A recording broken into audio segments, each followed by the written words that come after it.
Mastercast Radio. Yes, it's a new episode of Mastercast Radio. I am your host, Andrew Rosa, and today we are going to be talking about anal seepage. I'm kidding, I'm not. Actually, I would like to talk about something that's been getting a lot of press in the collector community right now. I can't really say it's getting a lot of press. It's getting a lot of drama. I will fucking say that. A lot of drama. And it has to do with the rising prices of video games right now. Specifically, if you're a Sega collector, like you're collecting Sega Saturn, Sega CD, even Genesis now, a lot of these video games, their prices are going up. Now, it's not because... Okay, now, here's the thing. I really started to take notice when this one guy had put up a copy of Saturn Bomberman on, it's a collector's group on Facebook. And he had put it up, $300. Complete in the box, instructions, no scratches, that sort of thing. $300. Now, I know Saturn Bomberman has always been a bit of a pricey title. You know, it's not something that you can easily whip out your wallet and go, oh yeah, here's $40. No, it is $150 typically. At least if you want the box and the instructions and all that good shit, yeah, you're going to spend about $100 to $150. And I'm like, okay, you know what, fine. You know, because really prices are always in a state of flux, because I realize it's not so much the sellers dictating the prices, it's the people that have this disposable income that they can like, oh yeah, that's $150, sure, I can easily throw $150 at that. Or oh, it's Panzer Dragoon Saga, and oh, it's $300. Well, wouldn't you know it, I just got paid today. Here, motherfucker, $300. Now, so, you know, sellers wouldn't be selling them for as much as they are if there weren't people out there willing to spend it. So, that's my feeling. I mean, I could be completely fucking wrong, because I work at a day job where, you know, I only make about $15, maybe $17 an hour. I don't know. I really don't keep track of how much I'm paid. I know it's double digit hourly, and I get raises every like 1,400 hours or 1,500 hours spent. The hour goes up with every raise, and it's not like a dramatic raise. I mean, I guess 50 cents is pretty good, but whatever. The thing is that I work a day job. I have lots of bills, credit card bills, rent, that sort of thing, and I need to eat. But so I can't spend a lot of money on video games. So ultimately, I'm like, I can't buy any of this shit. Anyway, so it doesn't fucking matter. But the thing is that there are people out there that make enough so that they can indulge in their hobbies and collect and spend as much as they want on whatever the fuck they want. And that's great. I'm not going to criticize these people. But this is, oh God, I am all over the goddamn map right now, because there is so much hostility. There's a lot of, like when this guy put up the post for Saturn Bomberman, $300 flat.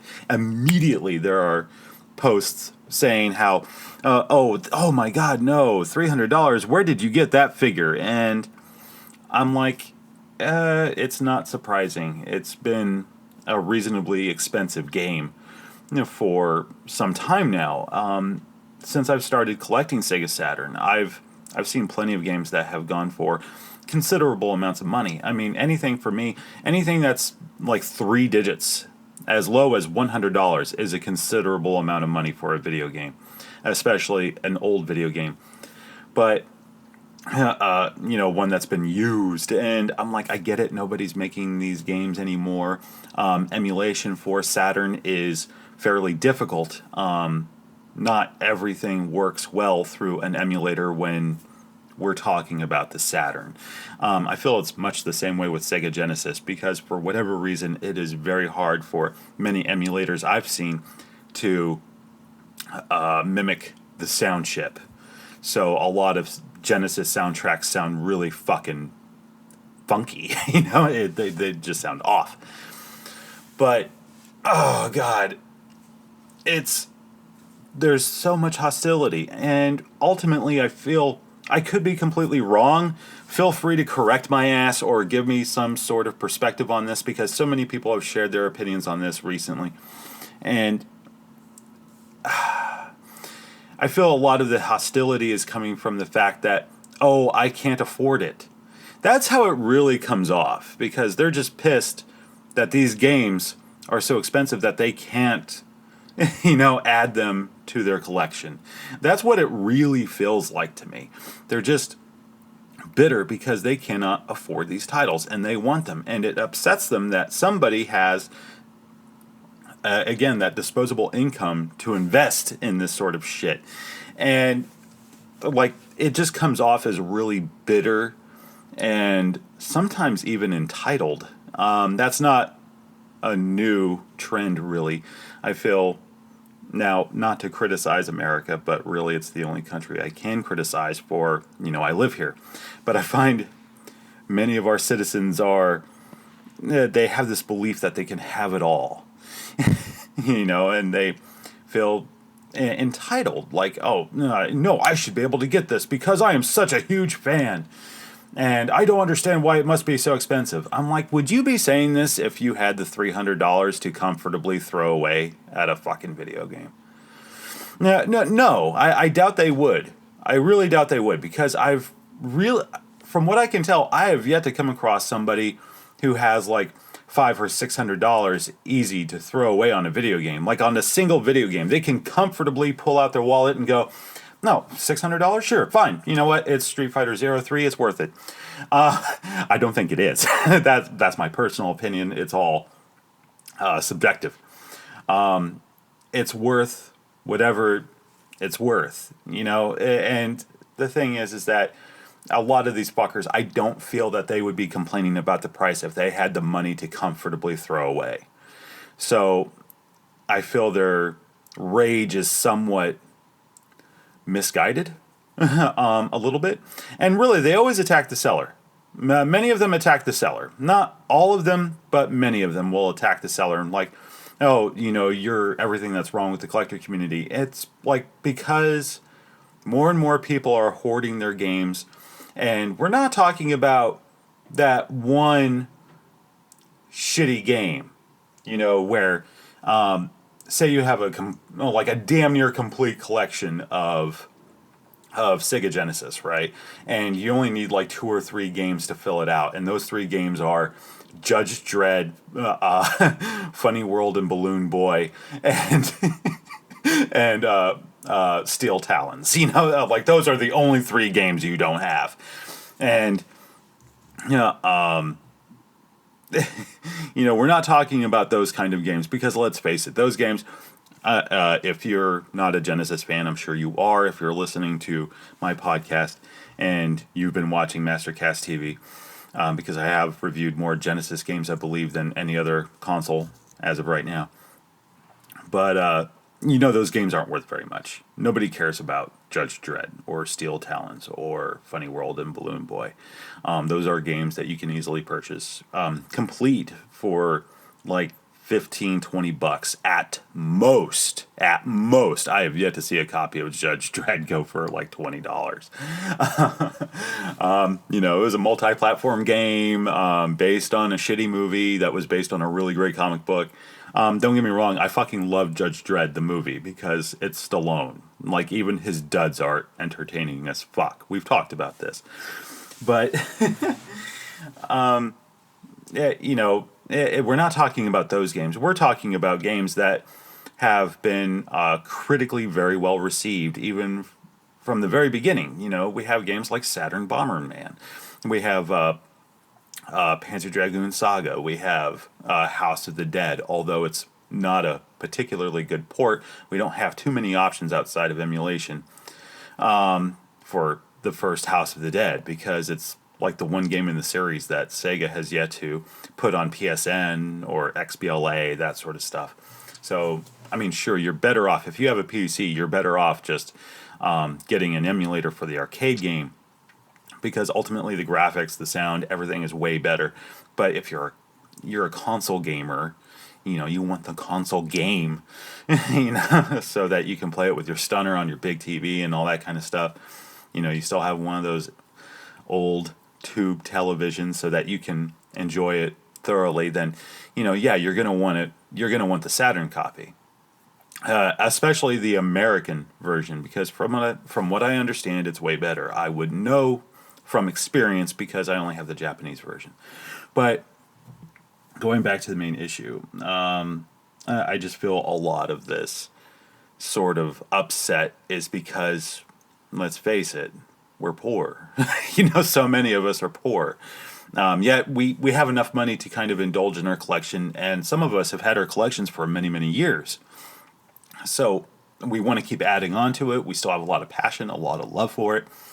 And some of us have managed to turn it into a pseudo business. I say pseudo because really, although I would call Mastercast TV a business of sorts. I treat it very much like a job, except it's a job I love, because I do love making these videos and sharing my thoughts and opinions on my thoughts and feelings on these games, and perhaps enlightening some who have never collected Sega. Maybe they missed out on it. Maybe they grew up as Nintendo kids, what have you.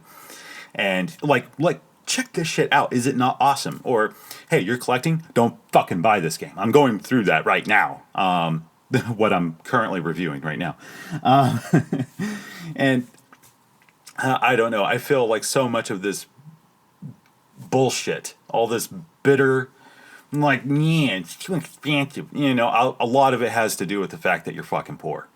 Let's face it. I mean, sure, even I admit, I don't think many games are worth more than $50, because we're talking about video games. And yes, I appreciate it as an art form, and I appreciate the fact that these games aren't being produced anymore.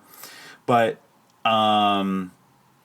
it doesn't change the fact that it's a video game. It's the same as I won't spend anything more than $20 on a new DVD. Like a new movie, unless it's like Criterion Collection. Then I'll be like, oh, well, I get a lot of great shit with that. I know it's going to be done very, very, very fucking well. I need that fucking Criterion Edition DVD. But, it's a movie. Yes, it costs millions of dollars to make. And yeah, they're not making any more films that way anymore. So, whatever. But ultimately, I'm not going to spend anything more than $20 on a new DVD. It's the same with fucking video games, and we're talking about old video games. But it just kind of upsets me, because rather than just going, fuck, I wish I had the money for that, which I think would ultimately be better, other than just coming off as an asshole and just being like, oh fuck, $300, where did you get that price? And why can't I just go to a garage sale and pick games up for $15? Don't get me wrong, I miss those days too, but I'm not going to shit all over sellers, because there just so happens to be bastards out there that are fortunate enough to make enough money that they can comfortably throw away hundreds of dollars at a fucking video game. And even then, those people that have that money, that just makes you look like a dick. It's like, how dare you enjoy the money you make and buy shit you like? Really? No. Just do what I do and say, no, fuck, I wish I could afford that. And you know what? You may actually get a better result, because here's the thing. You come at these people with aggression. You come at these sellers, you come at these buyers with aggression, and it just makes you look like, well, like I've already said, it makes you look like an asshole. Like a bitter, poor son of a bitch, where oh man, no, the game should be $20. It's look, in a perfect world, yes, that would be the case. We wouldn't have to spend a shit ton of money to indulge in our passions, but unfortunately, we live in a capitalist society, and we're dealing with items that are, that aren't mass-produced anymore. And because many of these games that are so expensive are actually good, you don't see them come up too often, and when you do, they are expensive. But really, you know what, this is this is what I say to those people that feel the need to kind of shame sellers for how they price video games, and shaming buyers for maintaining that high price point because they just so happen to have the money to throw at a particular game. Yes, it sucks, but you know what? It's a free fucking country. I mean, sure, I don't like the prices either. I'm poor. I mean, I'm poorer. I guess I would be like, if the middle class does in fact exist, I would be like lower middle class. So I can't really afford these games. But really, stop being a dick. Just stop being a fucking dick. Don't come at people with hostility. Just say, God damn, I wish I could afford that, and move the fuck on. Don't go into this whole shaming bullshit where it's like, look, it's worth what it's worth. Just fucking accept it. And if it means that much to you, if it really upsets you that people are price gouging, I put that in quotes, then you know what? Join the PC master race and start emulating. Or get a pseudo Saturn and start getting backup copies of games. Not to say I'm fully endorsing it, but let's fucking face it. I mean, there are alternative means. And yes, it's not the real deal, but there are times I feel I can compromise. And perhaps there should be instances when you compromise. You just have to weigh it. I mean, yeah, you really want to play the game, and yes, you would really like to have the righteous copy sitting on your shelf. But it's like, no, I don't know. Maybe I'm talking out of my ass, but I just feel it's a tad unreasonable to be so hostile towards sellers and buyers because the games aren't $15 anymore. It's like shit changes, man. Life changes. And you know what? There may come a day when these games are dirt cheap again. Who knows? But, I mean, I don't see that happening anytime soon, but you don't have to be an asshole. Really. Like, if you want to be upset about how expensive these games have gotten, go ahead, be my guest. But don't be an asshole. Don't be an asshole towards other people, essentially, is what I'm getting at. Stop it. And there's another demographic I've left out of this. It's the collectors themselves. People that already own the game and are upset because you have somebody selling these games and, for whatever reason, they feel it's devaluing their game. Like, I see those people more so speaking out against reproductions and that sort of stuff.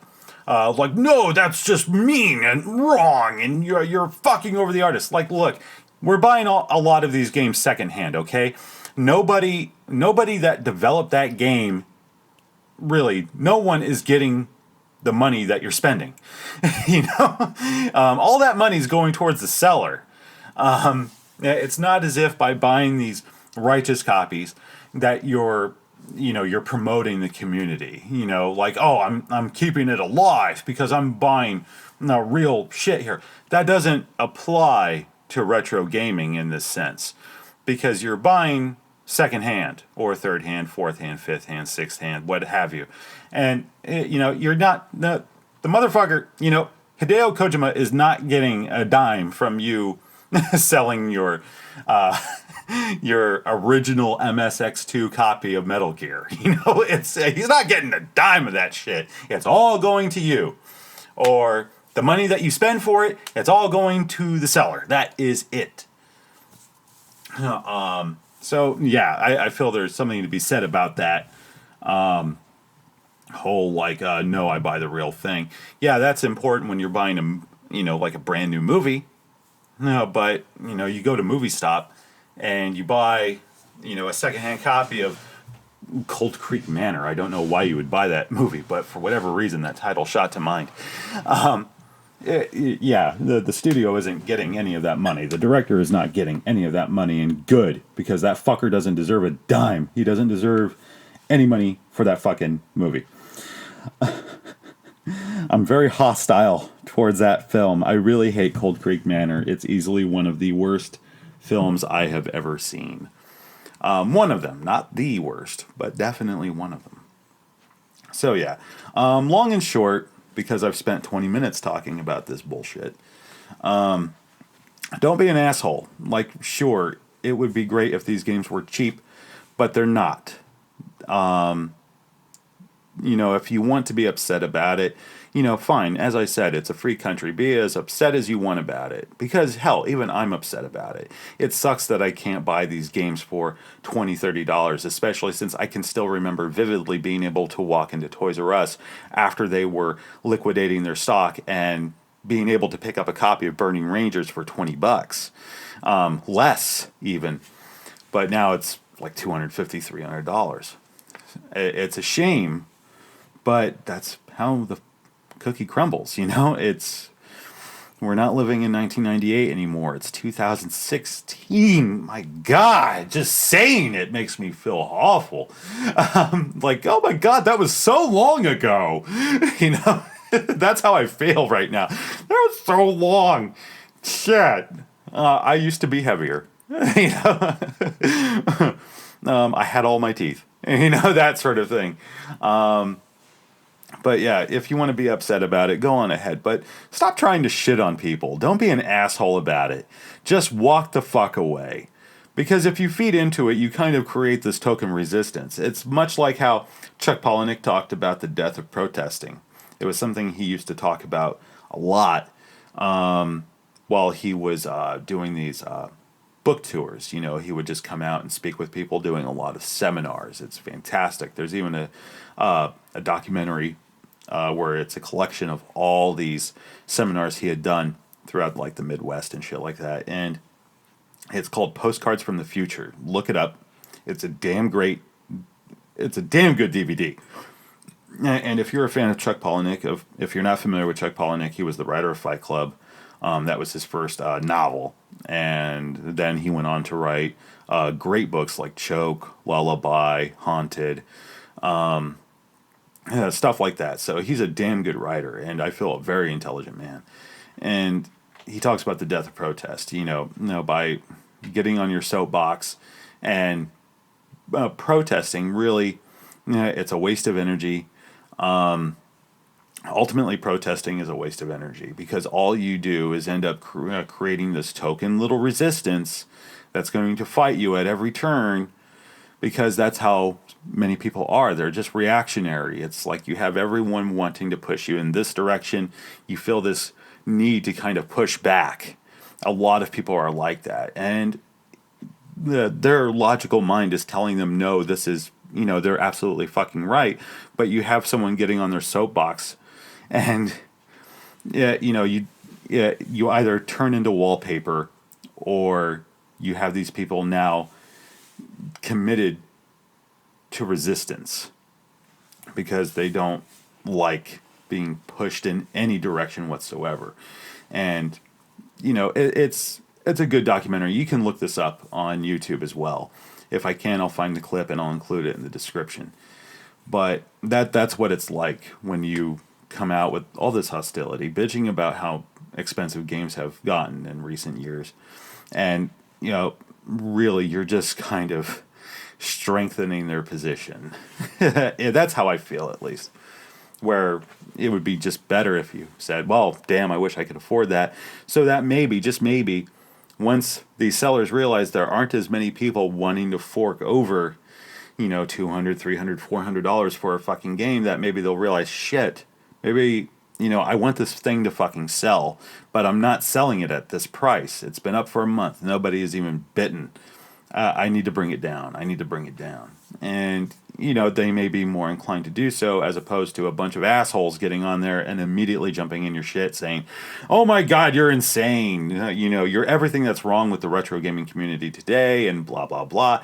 Then they're going to be like, well, fine, fuck you. I'll make it $350. Keep it up, motherfucker.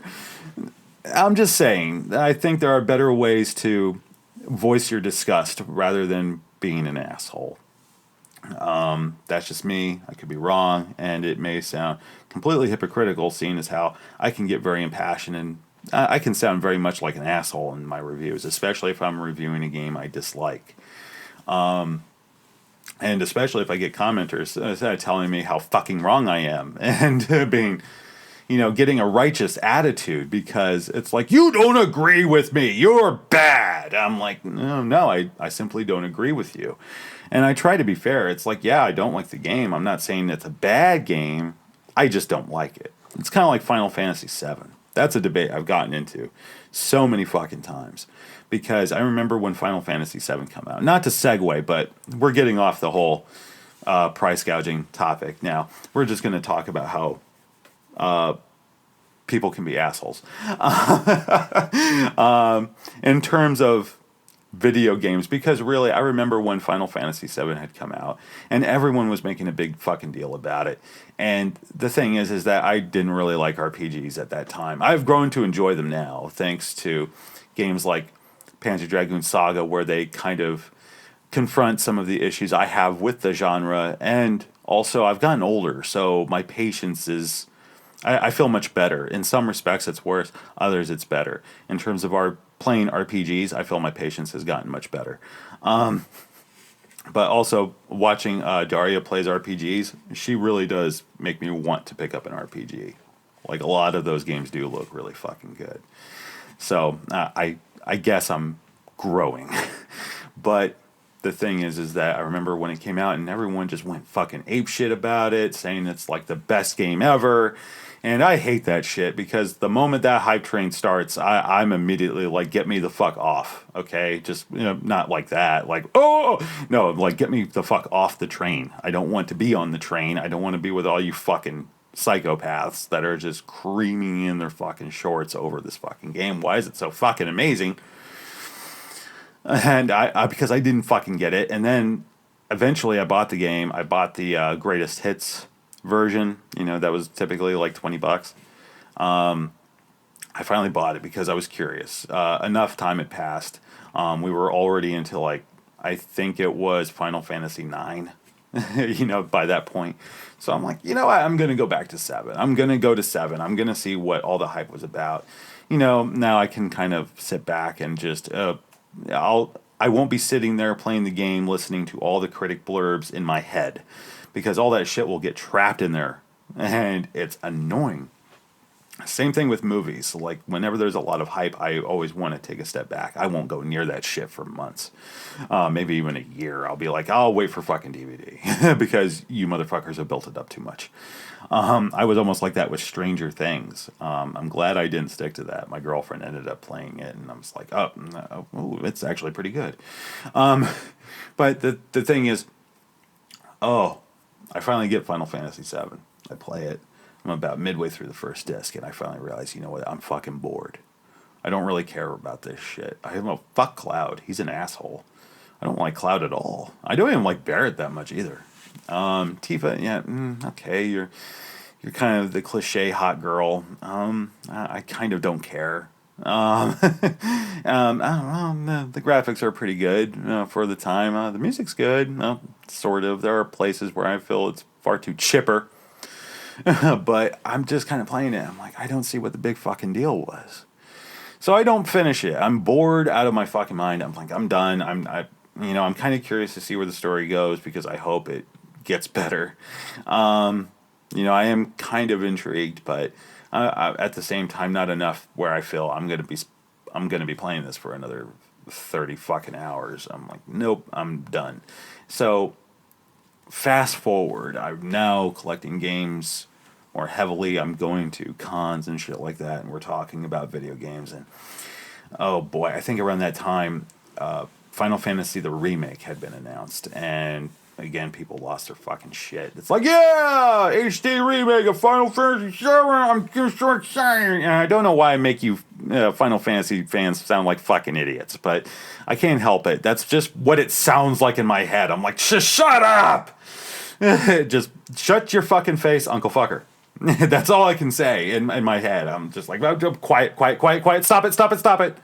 I went through that shit back in 97. I don't need to go through it again. Okay, I don't need to fucking hear it again. But just get the fuck away from me. And it's it's a remake. Come on, it's just an HD version of your fucking game. Why do we need an HD version? We don't need it. You can get it on PSN, motherfucker. Really? That you don't. No, we don't need a remake. Just as we really didn't need Resident Evil remake. I mean, sure, I enjoyed it all the same, but you know what? They could have given me a brand new fucking game rather than just taking, oh yeah, we're going to take that first game you really loved. Yeah, we're just going to make it really, really pretty.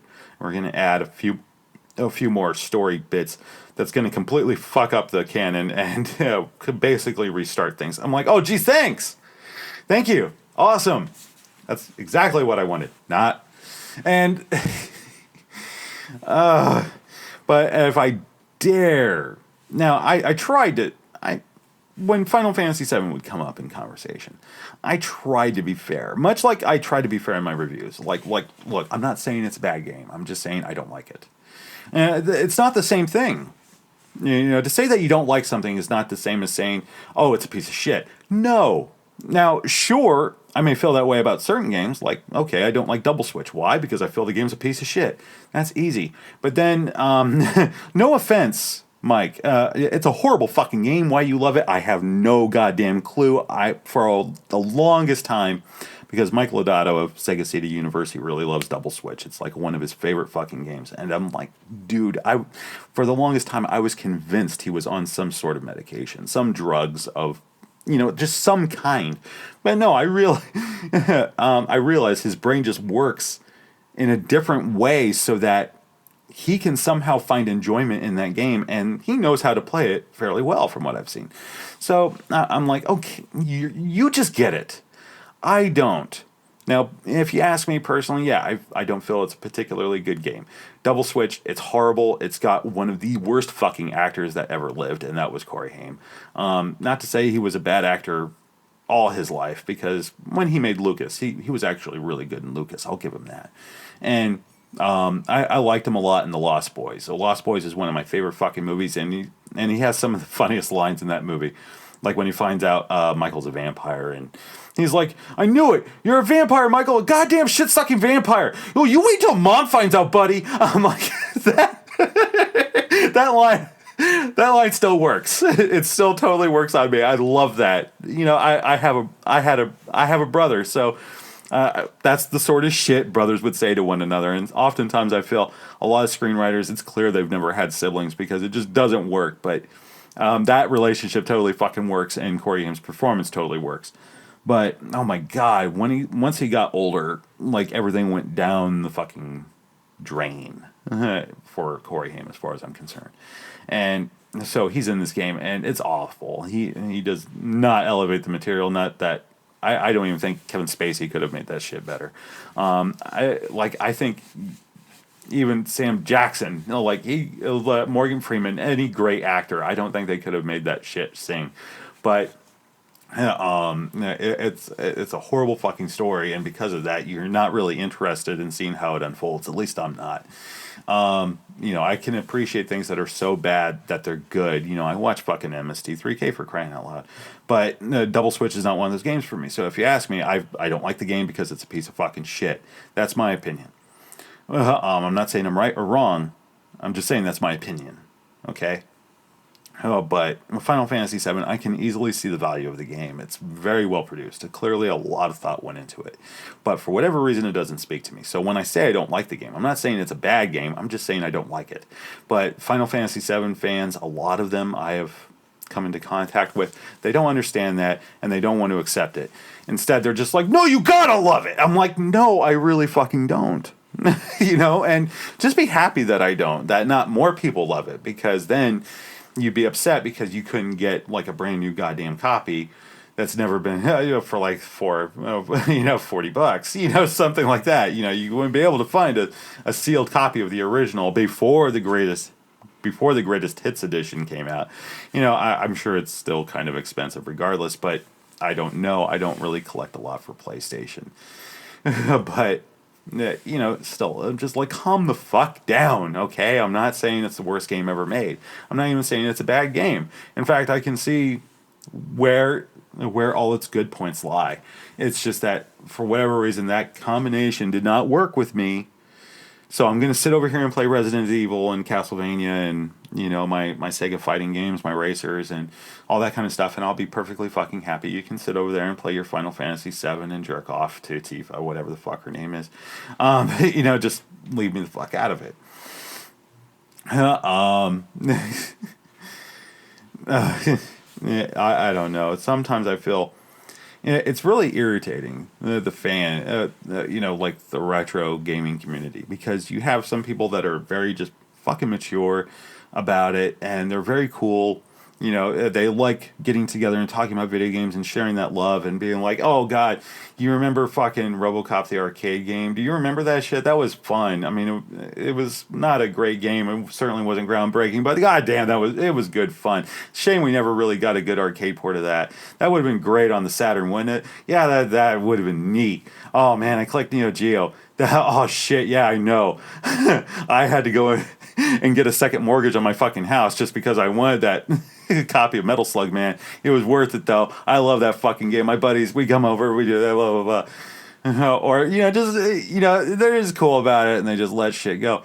But then you have some where it's like, no, man, they put out a reproduction of Darkseid. No, man, it took me like 3 years to hunt down a fucking PAL copy complete. Man, it cost me $350 now. This reproduction comes out for $50. Now it's just going to drop the value of my game.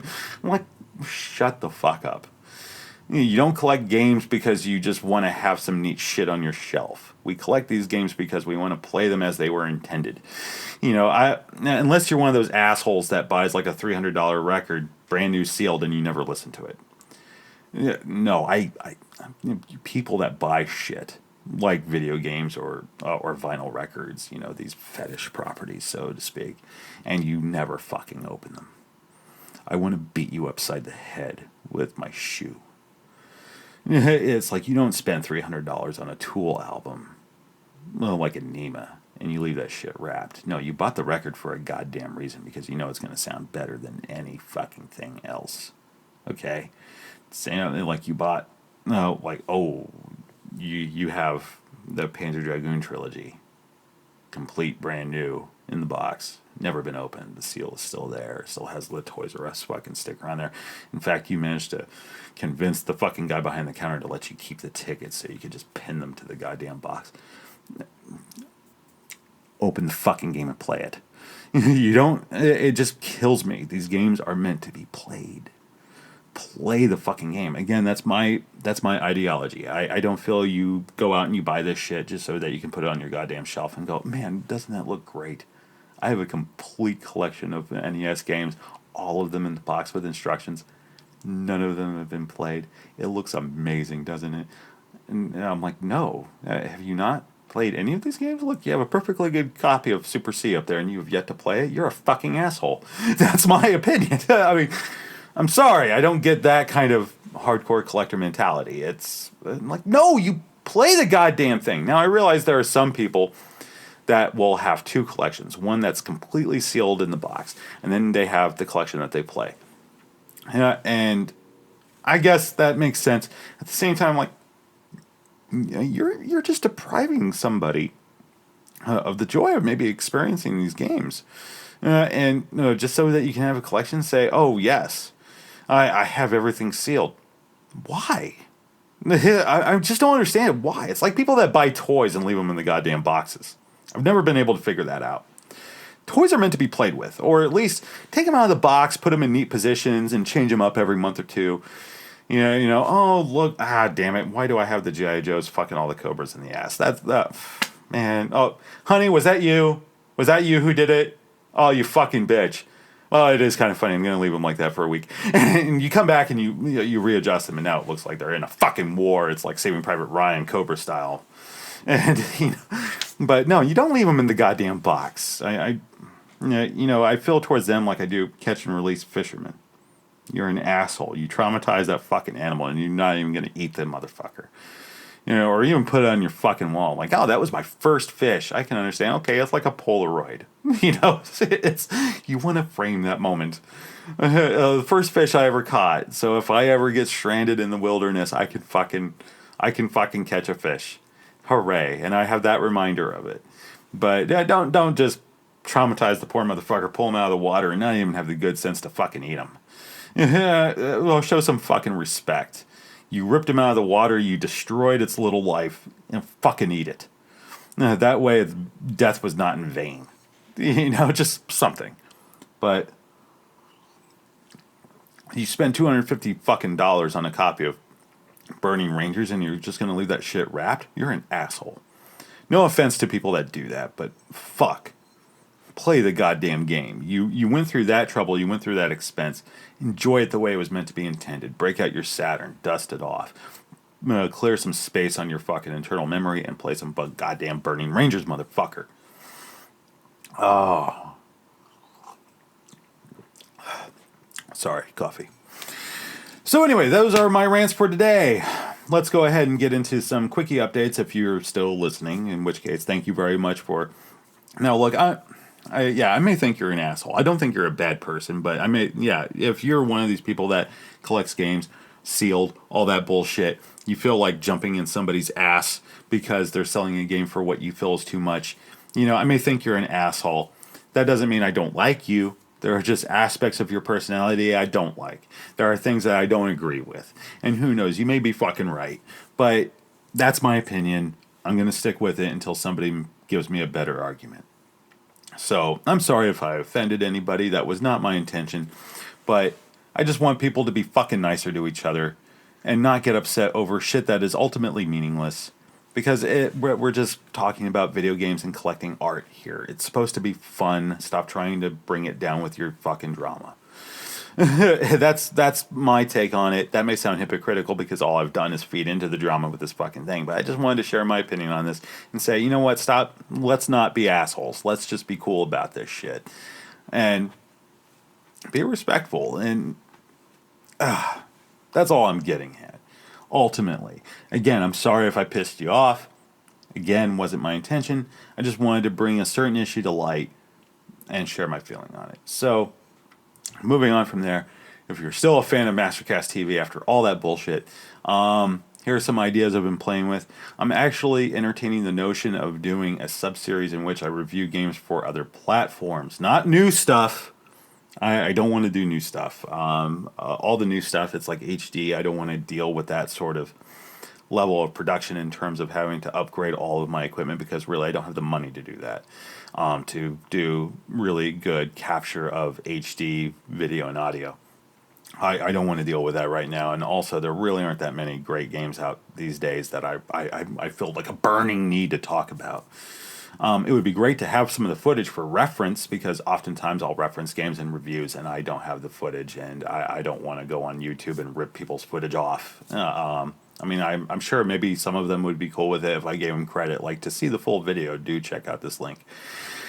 But it would be nice if I could do it all on my own.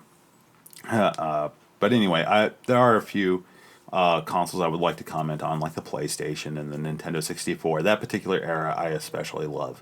And there are still games on PlayStation, not as many as like the Saturn that I enjoy playing, but there are some that did leave a considerable impact on me, both in a positive and negative way. And I would like to be able to talk about that. Same with Nintendo 64. Nintendo 64, it's odd. I find myself defending it more and more because I've come across so many people that want to shit on like Shadows of the Empire and the Castlevania games in particular, and they'll just kind of go on and on about how these were some of the worst fucking games ever made. Even AVGN has gone on to, like, there was a James and Mike episode where they played Shadows of the Empire, and it was cringe-inducing, because I'm like, how can you guys be this fucking terrible? I managed to play through that whole swoop bike section through Tatooine really easily. I don't understand why you guys are having so much problems. No, so many problems. I just don't get it. How they can have so many issues controlling in a 3D environment. I mean, is it as good as Mario 64? No. In terms of controls, is it as good? No. It could use a little more polish. It feels a little slippery, but why are you guys sucking this hard? It makes no sense to me. But same with Castlevania. Like, oh God, I love AVGN. I really do. A lot of the episodes, like 90% of his episodes, I fucking adore. They're great entertainment. I don't really see them as reviews. I see them as entertainment. But, oh man, so many people see that shit as gospel. So when they talk about Nintendo 64 Castlevania, they immediately want to rip the game apart. And they basically quote him verbatim. And it drives me fucking insane. I'm like, have you actually played the game? I understand if you look at it, it doesn't really... it doesn't look appealing to you. I get it. It does look radically different from any other Castlevania game you would have ever played at that point. And it kind of lacks the detail that you found in a lot of those 2D environments, so I understand looking at it, it doesn't really look like my thing. I really didn't like that awkward era of 3D. I get it. But no, play the game. You'll find that it really isn't that hard. Sure, there are times where the camera does fuck you, but you know what? That's still true even today.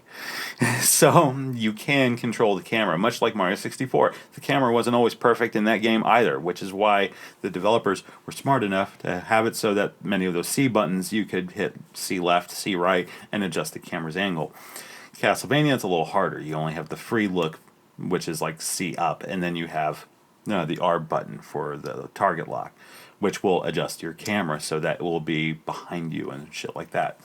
There are some sections where the camera insists on being in a particular spot, like when you're hopping up platforms, but that's where some issue comes up, but it's really not that hard. I don't feel it's as poorly made as so many people claim it to be. But I'd love to talk about those games, and I would probably have to call it defending Nintendo 64 because I feel like more and more people nowadays look at the Nintendo 64 and say, "Oh, it only had 16 good games." There may be a hint of truth in that, but not really. I think there were some pretty good games for that thing, and also, it's my favorite Nintendo console. The Nintendo 64 is my favorite Nintendo console to this day. So, because it had some of the best iterations of their IPs. Like, I didn't really give a shit about Mario or Zelda up until like Mario 64 and Ocarina of Time. Like, Mario 64 is fucking addictive. It may as well be crack. And Ocarina of Time, I really got into the adventure, and I love that sense of exploration. I really felt it. It felt far more engrossing than any one of the games that had come before, including Link to the Past, which, yes, I have played, and it is fun, but it doesn't quite grab my attention like Ocarina of Time. So make of that what you will. But I would like to comment on those kinds of games and stuff. Also, something that some of my viewers have been so kind as to point out, and they really like my show, and that's really cool, and I appreciate it. I really do. It is encouraging because, let's face it, like, I put out the Castlevania Bloodlines review. It's only up to 160 some odd views. It's clear not a lot of people watch my shit, and I'm fine with that. Even though I have like 276 subscribers now, it's not a lot. I'm very, very small. I am small potatoes. And I'm okay with that because I'm connecting with people. Ultimately, that's what matters to me. It would be great if I had more subscribers, and it would be great if I made money on this shit, but I don't. And it's not going to stop me. Because ultimately I do enjoy it. However, I was thinking, you know what? I've had people in the past, like when I was with my life with Sega, and saying, you ought to do like a donation button, shit like that. But I don't feel comfortable with that. Just donating. I'm like, it's not that I feel so much it's like begging. I just hate the idea that, like, oh, here, you're so kind to donate, and yet I really don't give you anything that I wasn't already giving you for free. So I'm actually playing around with the idea of doing VCDs again that can be played on Sega Saturn, and maybe doing something more like an Etsy shop, where, I'll make maybe a smidgen of profit off of it. And I mean, like, maybe a couple bucks at best, but ultimately you would just be paying for the materials and the time. But maybe having, like, some of my favorite episodes on the VCDs, and doing a little bit of artwork, and maybe including some material that would not be on YouTube or Facebook, because if you don't follow me on Facebook, I also post my videos there. That way, if, say you're on Facebook, you're checking shit out, and you happen to see that, it's like, oh, well, I don't have to open up a new tab. I can just go ahead and do this. This is awesome. Or perhaps you don't like going to YouTube so often. And also, going on Facebook to watch my videos, you don't have to sit through so many fucking ads. So that's a definite plus. You can enjoy them there, and the quality is just as good. Now, options. But I am playing around with that idea, because at least you're getting, like, if you would like to help and support the Mastercast TV and make it so that maybe over time I can put some of this money aside and build up my collection more, or maybe even update my equipment, that's fine, but I would rather you get a little something extra out of it and I really like the idea of VCDs because I do tend to. No, I'm a Saturn guy. I'm more of a Saturn guy. I love all things Sega, even the Dreamcast, which is like my least favorite Sega console for the simple fact that it doesn't have as many games as I like, and I don't feel the hardware is as durable as every other Sega platform that came before it. But still, I love Sega. It's Sega, and the thing is that I would like to provide something, in return. And I like the idea of the VCDs because I actually had a lot of people wanting to get a hold of the VCDs for my Sega fan movies from back in the day. A lot of people like that shit. So I'm like, okay, well, maybe I'll do Mastercast TV. Maybe I can do those tips and tricks videos that I had done way back when. It's a nice throwback to how there used to be tips and tricks videos for the NES, so on and so forth. That would be cool. You have something that you can play on your Sega Saturn or even your Dreamcast if you're one of the fortunate few to have the Dream Movie card disc combo thing. And another thing too was doing like Mastercast TV paperweights, but using Genesis cartridge shells. I wouldn't be harvesting a game. It would be just getting the shells and making a sticker and giving it some weight so that you could use it as like a paperweight. Or maybe even putting some magnetic material on the back of it so you can turn it into a goddamn magnet. I think that would be neat too. If any of that shit sounds appealing to you, go ahead and make it known. Just be like, hey, that actually does sound really fucking cool. Then, you know what, I'll pour some more effort towards that. Otherwise, I'll just, it will happen when it will happen. I'll get to it eventually. But, if there is a strong enough demand for it, then, you know what, I'll be like, oh, right, I got to make time today to work on that. But yeah, I would probably do that as like an Etsy shop thing. Or I suppose I could do a thing where it's like a donation button. It's like, okay, donate $10 and be sure to include your name and mailing address. And I wouldn't limit it either to North America because I know I do have some viewers like in the UK and even Brazil, which I'm like, do people speak English well enough there, understand it well enough that they can enjoy my videos? Because I use a lot of idioms and shit like that, so I can't help but wonder if like they just go, well, his footage is good. I can't understand a fucking word he's saying. Maybe that's a good thing. But yeah, so those are some of the ideas coming up. But otherwise, I'm working on a new review. It's going to be another request from Jason Lamp. It's one of the games he requested. I'm not as excited about this one because it's because of the game. Before I was really excited because it's Castlevania Bloodlines. It's a game I hadn't covered on My Life with Sega, so it was a whole new game in that respect. So I was excited about that, and it's a game I actually happen to love. This next one, because we're slowly approaching the Halloween season, I felt, oh, well, he did request a horror game. Really, most of the games he requested were horror. So, but this one's Corpse Killer. And, oh, God, I will talk about this briefly because I'm not going to cover it in the video. But one thing I got to mention. Now, if you watched My Life with Sega, I covered Corpse Killer for Zombie Mayhem because all the videos in May were about zombies. And if you remember that video, I concentrated on the Sega 32X CD version of Corpse Killer because that was the only copy I had. I didn't have the Sega CD original, which is fine. But I had also gone and bought the Corpse Killer Graveyard Edition for Sega Saturn because it was radically different from the other two CD releases for Sega platforms. Like, really, the 32X version was a mild update of the Sega CD game. But Graveyard Edition actually added a bunch of new features, and it's actually 2 discs, which I still don't understand now. But here's the thing. When I made that video, I couldn't get past the first stage in Graveyard Edition because, for whatever reason, my Saturn did not want to read the fucking disc. I kept getting this very unique disc read error screen. And it's like, oh, cannot play. And I looked at the disc, and clearly it was scratched. And it makes sense. It was a Blockbuster rental. It's one of the few games I haven't done a case exchange with because I like the fact that it has the Blockbuster stickers on it. Even on the discs, the stickers are there. I'm like, oh, God, it's like a time capsule.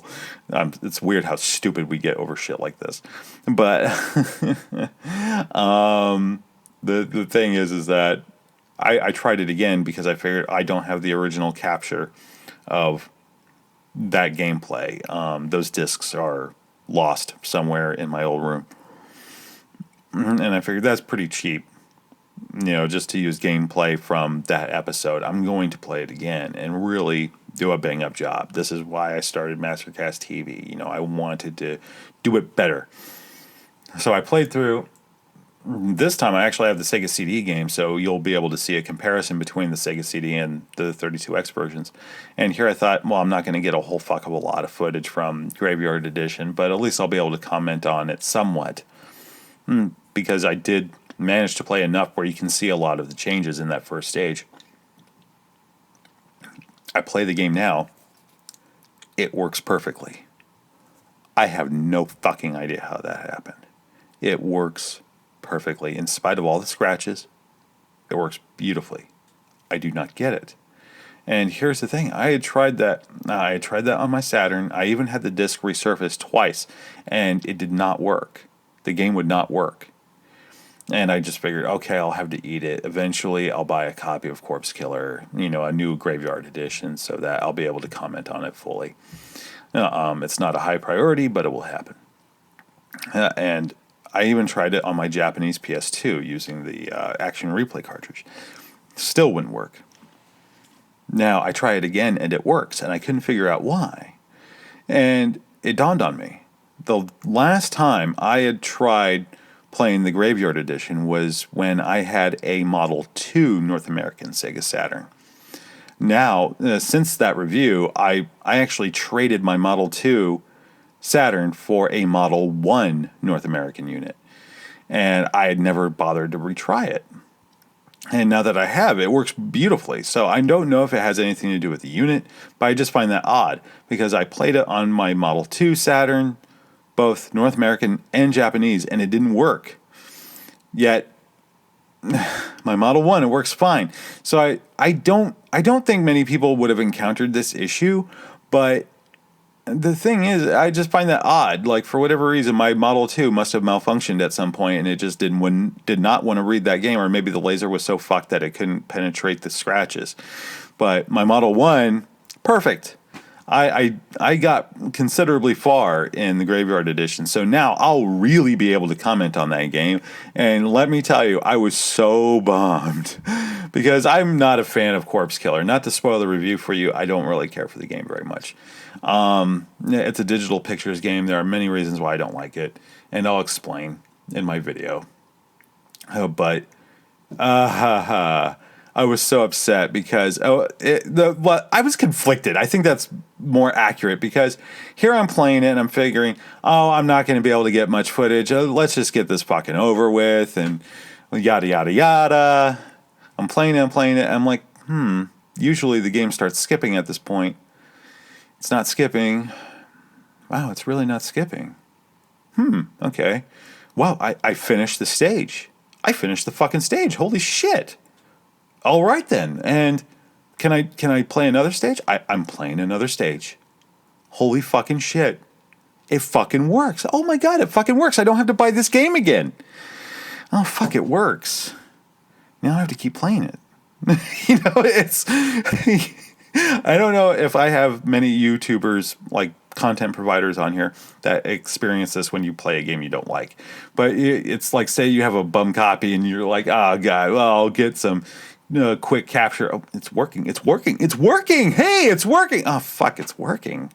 It's a weird experience because you're happy, but you're like, fuck, I really didn't want to do that. But yeah, that's been my experience as of late. I'm doing Corpse Killer, and it's going to be a much better video than what I had produced for My Life with Sega. It's more in depth. It's new gameplay. I'm not recycling any fucking footage, so you're going to get something much, much better and way more in depth than what I had done with My Life with Sega. I'm sure not many people are excited. Nobody seems to care about Sega CD as much, especially if I'm talking about the F&B games, because it's one of those things that so many YouTubers talk about. Every YouTuber, whenever they talk about the Sega CD, they always have to talk about a digital pictures game of some sort, be it Sewer Shark or especially Night Trap or Double Switch or even fucking Corpse Killer. especially since zombies are all the rage these days and there's no getting fucking rid of them. But, alright. That's it for updates and all that fun stuff.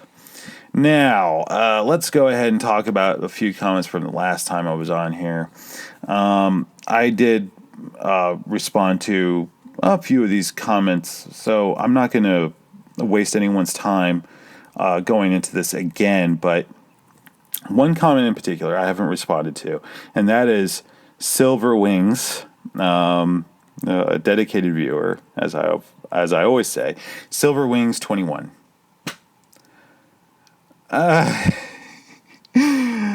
You're killing me, bro. You really are.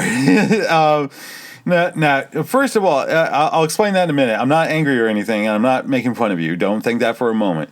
But first of all, thank you for the link for the Fight Club laugh. I totally agree. And also, thank you for the link for LA Takedown. I was well aware of it. I really was. But I was trying to find a bootleg VHS for the longest time. In fact, I think there was an official VHS copy made of LA Takedown. For those of you who don't know, LA Takedown was the TV version of Michael Mann's Heat. Now, he had actually written Heat as a movie that he wanted to produce, and really it was the movie that we got with Al Pacino and Robert De Niro. Though it sat and sat and sat for the longest time, and at one point he finally decided to break it down and make it into a television show, because he had been a producer on stuff like Miami Vice, for instance. So it made some sense, but he made LA Takedown instead. Like, he retitled it, made it LA Takedown, used different actors entirely, but many of the character names are the same, that sort of stuff. But really, it's like the Michael Mann that we all know and love is there, but it's on a considerably smaller scale, and some things he managed to make better once he made it into a full picture.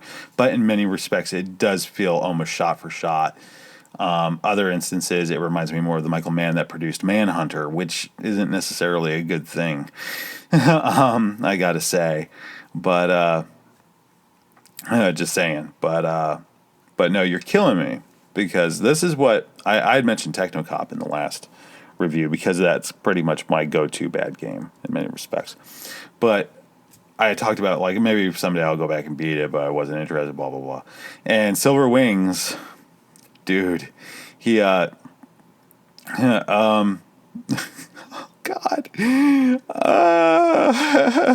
He writes, speaking of Technocop, I've written a short strategy guide on how to beat it. The last time you posted a video on it, I wanted to see how hard it was to beat. It wasn't too hard once you know what you have to do. Here's the strategy guide. Maybe you can beat it the next video you do. Oh, God. And it's great. I mean, I have to admit, he's done a really good job in writing a strategy guide. I'll say that right now, Silver Wings. You did a damn good job, sir. But he writes, like, general notes: 3 floor drops equals death. Jumping, and you fall 3 floors, you're dead. Jump has a recharge bar, like in Surf Ninjas for the Game Gear. Use it to dodge enemies and their attack, then counter shoot them. Jumping past enemies is also another option besides trying to shoot them. Getting extra points gets you extra lives. Thus, you should always capture or kill the boss so you get the big points to get you the extra lives to stay in the game longer. Also, pick up in terms of level to get extra points. But one detail he points out, I had no fucking clue. And this is goddamn brilliant. And as much as I hate you, Silver Wings, I don't really hate you. I hate you because you've now given me some impetus to go back and play Technocop, you fucker.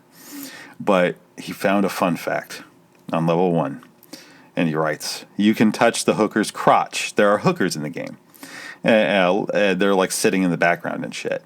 And yeah, I never thought to try and interact with them. And if you've played Technocop, whenever you pick up an item, you make this weird slurping sound. It's like, you could be picking up a health aid. It's like, you pick up these tennis shoes. You pick up money. It's always, that's it. And that's a weird sound. I am really sorry. No, that's not happening. But he writes, you can touch the hooker's crotch. It makes a slurping sound once you crouch in front of her with your hand touching her crotch. She's the girl in the red dress sitting in the chair. And he writes this in caps, and it's totally fucking... this is an authorized use of caps.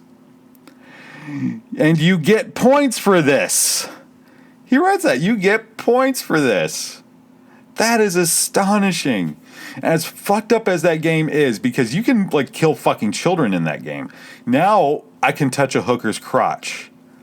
I am so curious. I just need to print this out so I can sit and play the game. I'll call it Technocop the Silver Wings Edition. And yeah, that way you'll know it's for you, bro. But oh my god, that just blows my fucking mind. You could touch a hooker's crotch. I never even thought to try it. I guess my mind isn't as locked in the gutter as I thought. I guess, but fuck, that is amazing. But yeah, okay. So every other comment I've really already touched on. Actually wrote comments for him, so I don't feel there's any need to really go back and touch on that again. Let's see here. Close that out. But anyway, again, I'm really sorry for the delays between episodes because, again, I try and focus my energies towards video because ultimately I'm a YouTube channel. I feel like I want to produce video content, so I'm working harder to try and produce more reviews and without there being too many big gaps in between episodes because it does kind of matter to me. I always feel kind of down on myself if I let too much time go between videos. I mean, sure, I'm a creature of whim, and also my time isn't always my own, so I have to make conceits here, but I do try and focus more on the video content rather than the podcasting. So I apologize. Hey, if you want me to make more, if you want me to try and be a little more consistent, feel free to voice that shit. I'm not going to take offense. It's like, yeah, I would like more podcasts. Or hell, if you have things you would like me to comment on, please go ahead and make some suggestions. Because, again, the reason I do this is to reach out and connect with people, and doing it in a more engaging and creative way than just simply writing out comments and shit like that on a message board. I like to make videos. I like to make podcasts because it's creative. There's some... I feel it's more engaging that way than simply writing out comments and starting threads and what have you. But anyway, that has been Mastercast Radio. And as always, I will leave you with a parting tune. And until next time, hopefully, I will have the Corpse Killer review up and going. Not quite sure where I'll go from there. It may be finally Panzer Dragoon Saga because I'm starting to get the love back. I'm starting to get the fire back. I want to talk about it. But I'm not entirely sure, so don't quote me on that. I don't want to fuck people over again. I may also be touching on Tomb Raider for the Sega Saturn because that's a game I didn't cover on My Life with Sega, so it will be a new game. I may decide to focus more on that than Panzer Dragoon Saga. I don't know yet. I haven't decided, but I'm just going to try and get through Corpse Killer right now. All the gameplay footage is captured. I'm still in the middle of writing my review. And hopefully by the time there's a new Mastercast Radio, that video will be done. But until next time, music!